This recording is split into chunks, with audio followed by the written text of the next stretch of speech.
কবিগুরু রবীন্দ্রনাথ ঠাকুরের জন্মদিন। যদিও দিনটি ক্যালেন্ডারের পাতায় কিছুদিন আগেই পেরিয়ে গেছে, কিন্তু কবিগুরুর স্মরণে কোনো নির্দিষ্ট দিন লাগে না। এই শুভ মুহূর্তে আমি অস্মিতা দে একটি কবিতা আবৃত্তি করতে চলেছি। আশা করি আপনাদের সবাই এই কবিতার আবৃত্তিটা ভালো লাগুক। কোনো ভুল ত্রুটি হলে আমাকে ক্ষমা করবেন। কবিতার নাম প্রশ্ন।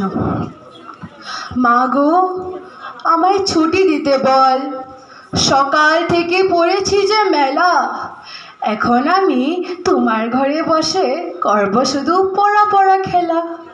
তুমি বলছো দুপুর এখন সবে, না হয় যেন সত্যি হলো তাই। একদিনও কি দুপুরবেলা হলে বিকেল হলো বলে মনে করতে নাই?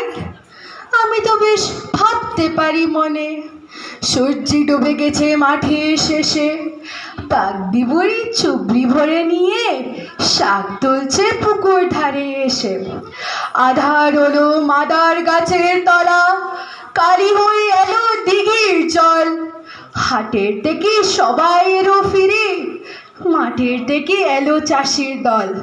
মনে কর না উঠলো সাজের তারা, মনে কর না সন্ধে হলো যেন।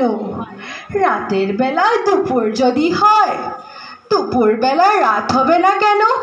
ধন্যবাদ।